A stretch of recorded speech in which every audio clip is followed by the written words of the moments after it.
Welcome to LCCAP Legacy, Decades of Dedication, the podcast that celebrates the incredible individuals who have shaped the heart and soul of the Lawrence County Community Action Partnership.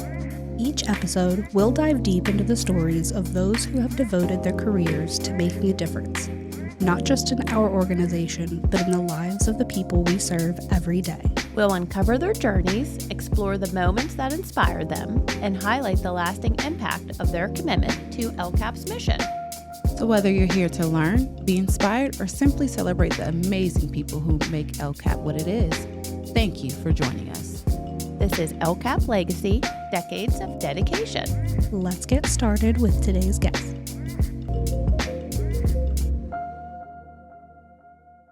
Hello. You are listening to another episode of LCCAP Legacy, Decades of Dedication.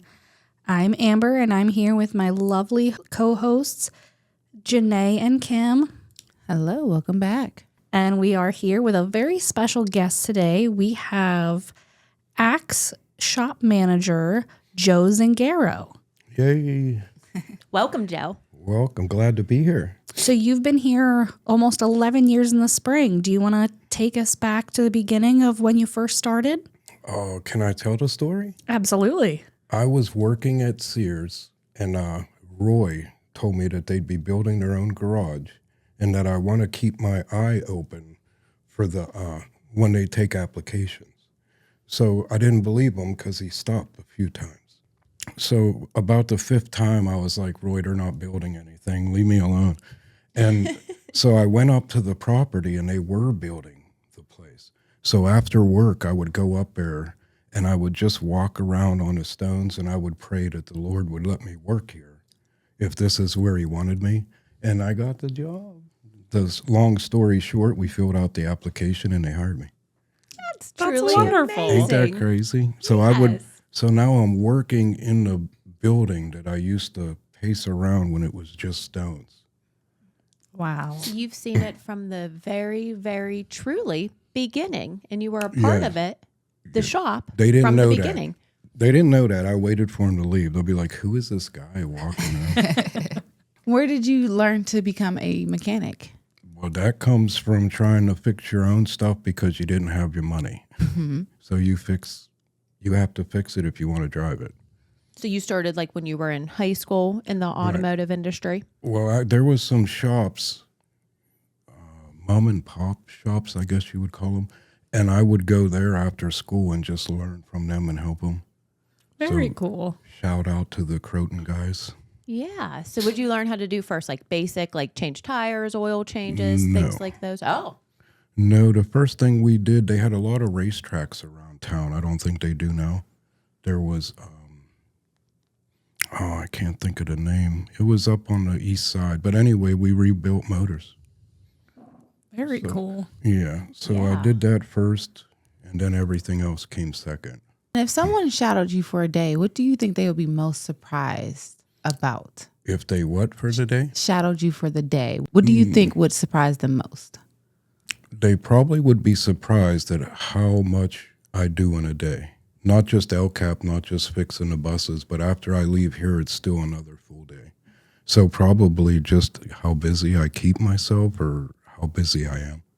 So what's a typical day at Axe look like for you? What time do you get in, and what do you do first? We get there at 8:30. We go over the reports from yesterday, and we try to make a plan on whatever happened to the buses, what needs repaired, and the order that we need to do it. You know, some things take top priority if they're not running. Some things, if it's just a heater fan and it's 90 degrees out, we don't really have to prioritize the heater fan. Mm-hmm. So we try to make an order of what it is. We have the FICA meeting, thanks to you. And we do that in the morning where we just meet up with Vanessa and John and Mike, the safety guy, and we'll go over our game plan for the day. I didn't know you guys did that. We still do it because during the so day, sweet. there's no way. Usually if you go upstairs, Vanessa's in a Zoom call or something. So that's the only opportunity we have to format a game plan for the day. Mm-hmm. You guys know that once the day starts, it's over. Yep. You know, you was up there. Yep. So how many vehicles are in the Axe fleet altogether, and what's all involved in keeping them running smoothly? If you add in the company vehicles, the weatherization, it's probably close to 70. Oh, wow. That's a lot more than I thought. Well, that would be, weatherization has pickup trucks, dozers. Head Start has several school buses that we take care of. Axe, I think, runs 25 buses on a daily basis. Good. I got that number right. I was at UPMC the other day talking about Axe, of course, and LCAP, and somebody had asked how many vans we have out on the road, buses. Right. And I said, I think 25, 27. So I'm happy I was in the proximity. Well, it depends on what part-timer's off, but typically around 25. I think they do like 500 trips a day. Mm-hmm. Yep. I said that usually about 450. So, because Jackie always says how many trips per day when she's with me. She's usually always with me talking about Axe. But it just so happened that day she wasn't. So I was happy that I remembered all the good knowledge that she teaches me day to day about Axe. Yeah. Shout out to Jackie. Go Jackie. We love her. You did mention that you've been with Axe since the beginning. And what has it been like for you watching it evolve over the years and, get more vans and grow into, it's eventually going to grow into a bigger space. So what has that been like for you? Definitely growing. That I don't have the numbers in front of me, but starting out, I believe we had 13, maybe 15 buses that were driving on a daily basis, and now we're 25. So the growing is just remarkable. Like every time, I don't remember like what the trips would have been back then, but you can imagine if we were down to 15 buses, the trips weren't anything like what we have now. Right. And it just continues to grow. I don't know who's looking for them, but a lot more opportunities. Like during COVID, they had the food run. I mean, any chance that they get to add something, they just continue to add. And it's all things that would help the community. So I don't know even what's in the works now, but they do a lot of things. And the digital side's coming in where they're adding the client can put money on their account themselves, like over on their phone. And they have that where they can watch when the bus will be there. They could track it on the phone. So there's just growing, not just in bus sizes, but also in how we provide it to the client. Absolutely. So, I mean, sometimes we don't like computers. We don't like, all the new technology, but it can be a benefit at times too. Unless it breaks, then everybody runs around like a madman trying to figure out how to do it. So my next question to you is, what is your favorite kind of project or task to work on in the shop? I don't know if there's a favorite one. I would say electrical. Like an electrical problem, because that's something different. We do brakes and oil changes all day long. So just to make it different, I would say you never know what the electrical problem is. It could be on this bus. It could be a wire behind the third seat that got rubbed. In the building process, they put it too close to the seat maybe. So that would be different. You don't find too many electrical problems that are the same. No, and those are always the most difficult ones to figure out, because if you just go to for a regular car at a regular garage, they're like, oh, we don't do electrical, we'll send you over to somebody who can, who focuses on that more. So that's pretty interesting. Good. Just like a challenge, every day. Is a new challenge. You want to do it's every day is different. Not all problems are the same. I mean, the standard oil changes, the brake job would be the same. But there's a lot of things that happen to the buses that you might only see once you find out what the problem is. You'll probably never see it again. But at least you know. So how do you balance keeping the buses maintained and safe, but also managing like the unexpected repairs and things that come up? That would be in that morning. The morning meeting helps a lot. When you're talking, I'll explain to them what I need and why I need the bus for an extra day or two, because it's something I haven't figured out yet. And I work a lot with dispatch to get the bus. So, I mean, it's not just me. It's a group effort. I'll go in and tell them what I need, and they'll make it happen. That's one thing about Axe that we always say. You all have such a great teamwork environment, great leaders, Well, like Vanessa, and just all of you were wonderful. It's because not one person can do the job. Like they're dispatching and they're putting the bus out on the road and giving it a shift, I guess you'd say. And so they need to know what I need in order to get me that bus, and Vanessa needs to know. I mean, it's like you have to know what the other person's doing or it won't work. Mm-hmm. You'll go out there to get a bus and it'll be gone. Yeah. So, yeah, and then the drivers do a good job of writing down what's wrong with the bus, what it needs, and how, and if it's something that they can't take the bus, they will just leave it there. And those, of course, are the top priority. I think that's why you guys are so busy at ACTS, because the great work behind the scenes that you do all together, it just shows. A lot of stuff goes on up there that maybe people don't think about, like even in the getting 500-600 trips ready to be run the next day. I mean, there's a lot of stuff that goes on that even I don't think about, like on a daily basis. Mm-hmm. It just happens.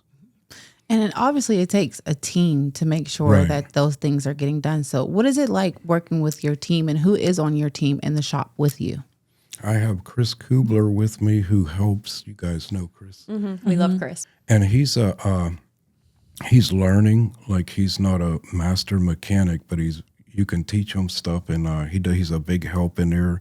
And when he's not in the shop, he'll do the cleaning and maintain the garbage and stuff. But I mean, you can't even pick on one person that helps you, because it depends on what you're talking about. Like all the dispatchers, Dan and both Chris's, everybody, even John's in there, everybody, you need them all. I mean, I guess that's the easiest way to say it, that we need them all to make it work and to make it run the way that you see it on the outside. It's not always so pretty, and, that's a job. And it's not always so easy, but it might look like that from the outside, but everybody does have to work together. Teamwork is very important. Right. Mm-hmm. You can Communication. If you ever listen to the radio, even the drivers, they do it too. Mm-hmm.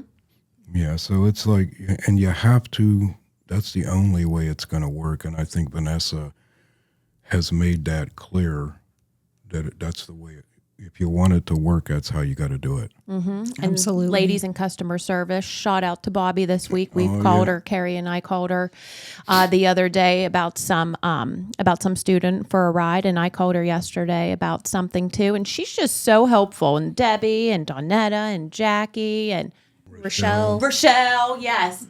All of them, and they pitch in too. I mean, I don't talk to them as much as dispatch would talk to them, but like there's always communication there too. Somebody will be on the phone, someone will have a late call, and they won't say no. They'll call down to dispatch to see if we can make it happen first. So what keeps you passionate about the work you do every day after 11 years? Oh, I think it's a challenge. Like, can you keep these buses going? Can you do it? And then you feel bad if there's one that you can't fix. And there's some that we had to send out to the dealership or for whatever reason. So it's not like you could fix them all. You're not 100%. But I guess the challenge is that just keeping them going. Mm-hmm. That's an accomplishment in itself to keep them going. So that's always fun. Yeah. And like you said, I mean, not everybody's perfect. We can't do it all. And there's things that we need help with. And that's just in any job, in any aspect in life. So that was really nice that you said that. Now, after being in this business for so many years, what advice would you give to somebody coming in, just starting out? I would say now you almost have to pick an area now. Like I'm a certified master mechanic, and they have you do all areas. And some of those areas, the changes are so big, and like transmissions there was never a computer in the transmission. Now there's a separate computer sometimes to operate that transmission. So my advice would be to not focus on doing it all, but to pick areas. Mm-hmm. Focus on an area. If you want to do electrical, for instance, you could probably make a whole career just on doing the electrical. and you could make a whole career just on doing the computer side of things. Like a lot of things, people don't know that we install our own GPS, we install our own tablets, we do our own the radios, we do a lot of stuff on our own. So I mean, there's a lot of room in there for somebody that just does the wiring part of it. So I would, because it's overwhelming if you try to do it all now. If you're just starting out now, I'd say pick an area. And what's one thing that you wish people understood better about vehicle maintenance and safety in the public transit? One thing that they would what? But one thing that you wish more people could understand. I would think when you're riding on the bus, if that's the way we were going with clients or whatever, just the regular public probably isn't educated so much on maintenance. They probably just think that we jump in the bus and go. But when you're driving a bus, they're the same as taxis. Those buses start up, in the morning, and they're running till the end of the day. Like in the wintertime, you can't turn them off because it would get too cold in there. If they shut them off for lunch, the first people they pick up after lunch would be freezing. And the same's true in the summer. If you shut it off, it takes too long to get the air going. So these things are running 8 to 10 hours a day. And I think that they need to be aware that people are looking at the brakes, that the state does. I'm actually going through a review at this moment where they randomly pick 3 buses and they want to see all our maintenance records. So we are getting checked. Like, you just can't wing it, as they say. They want to see that you're changing the oil, the brakes. They want to see what the drivers are filling out on their sheet and making sure that we're looking at it. So, I mean, we do get reviewed, and we don't know what buses that they're going to pick. So there's no room for, like, winging it. Everything has to be documented. When a bus comes in the shop, there's just like an airplane. You touch a bolt, everything's wrote down. So, I mean, I don't think they realize the maintenance that is being done on the bus, so that they're protected, that, there's everything's good. Now, you'll have one that breaks down. You're doing... I think we're over 500,000 miles a year for sure. So, I mean, you're going to have a bus that breaks down. Right. know. So, I mean, I think to answer that question, I think they could feel safe and secure knowing that bus is being looked at, and they're in there at least once every 2 months. There's some buses that have put so many miles on it, they're in the shop like once a month. Oh, wow. Yeah, so they are looked at. They do get, we do get reviewed on much more than just the maintenance of the bus. But there's a lot of things that go on behind the scenes. And the drivers do a little, like a safety inspection every morning before they get on their bus, right? Before and after, that's a CDL requirement that they do a pre-trip and a post-trip. So, yeah, there's a lot more being done to that bus than just them coming to pick you up. So it's definitely a very safe choice to get where you need to go. Mm-hmm. Working at ACTS was an answered prayer for you. So when you reflect on your time there, how has it impacted your life? Well, I came from Sears, which was still in the public, so I'm not so much in the public now.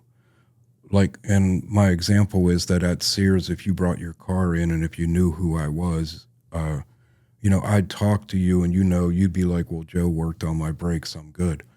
But now I feel like I'm in I don't think if you would pull 10 random riders of our bus, I doubt that they would know who's taking care of the bus. So I don't know. It's like a catch-22, and I guess they don't need to know who's taking care of it.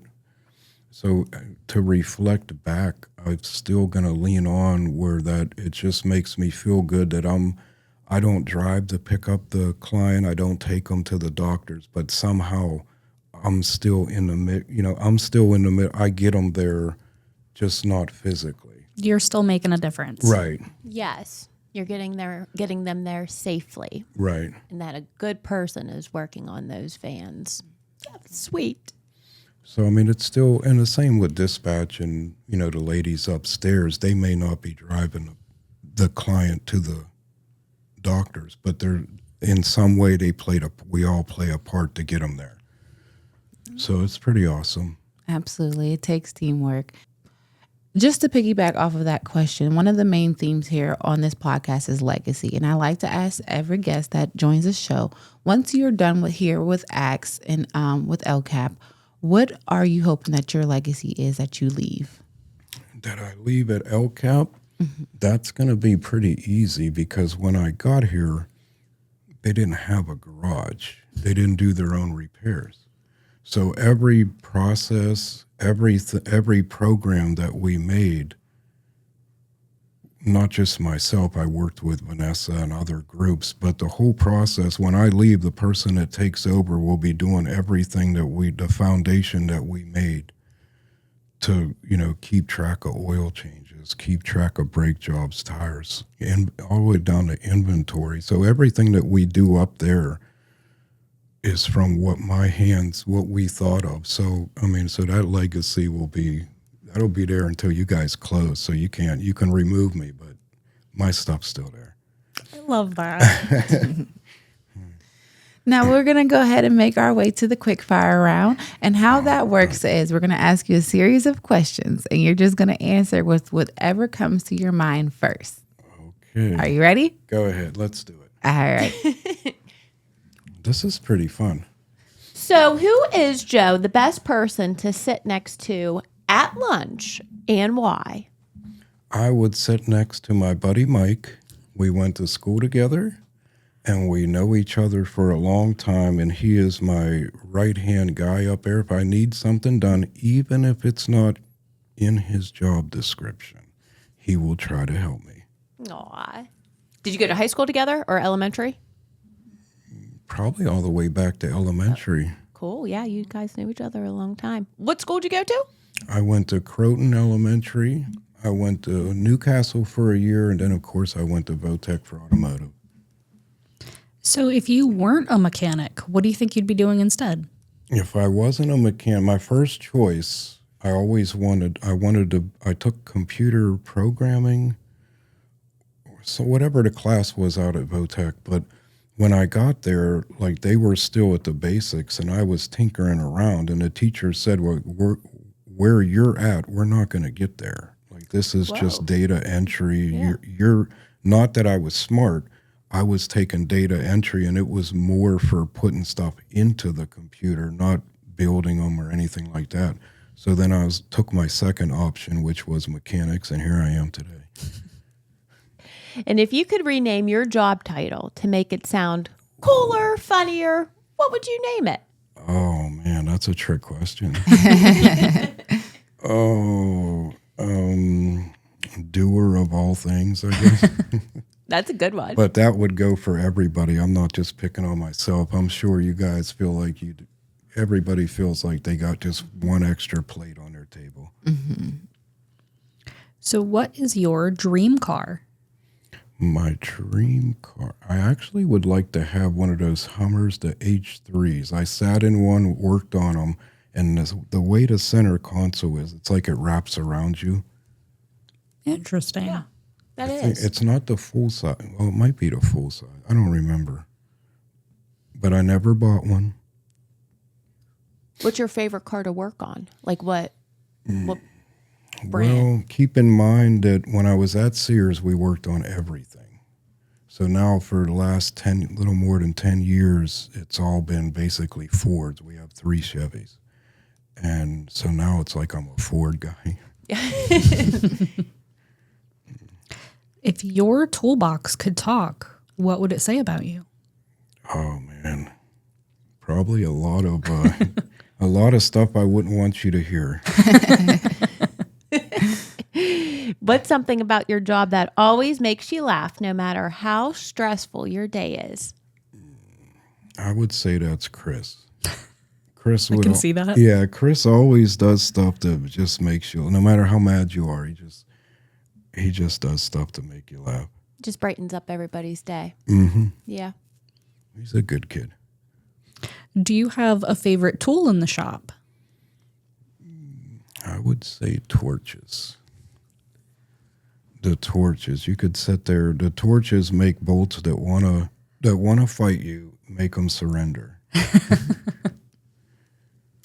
And I don't have any more questions, but I did want to mention just real quick, great job up there at Axe for recycling. We just have a few more, about another 2 months or so left of our recycling challenge that we do here at Axe and LCAP. And you guys are in the lead again for the third year in a row. We collected together over 1,000 pounds of our recycled material, and our bench just came in. So if you guys keep going the way that you're going, recycling, the bench will be yours again for year 3.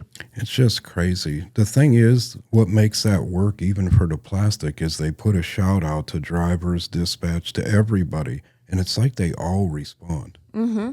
Yeah, teamwork. Yeah, it's not like when they come in the morning, they make a beeline for the container for the plastic, and then they get their cup of coffee. That's awesome. It's crazy. That's nice to hear. So I was excited when the bench was just delivered. So hopefully you all, receive that honor again. I thought that was until December. Yeah, 2 more months. Yeah, the end of But December. the bench is done. Yes, because we collected over our 1,000 pounds to be able to have the bench. Yeah.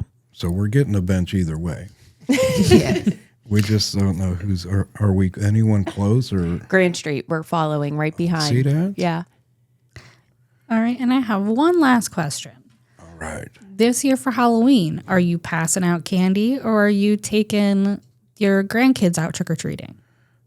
Neither. Neither. What day is that? Tomorrow. I'm not sure. They keep changing it for all of the different locations because of Newcastle the weather. switched back because of the weather. Yeah, so we were on actual Halloween day, and then it was supposed to be tonight, and now Right. it's changed to Saturday.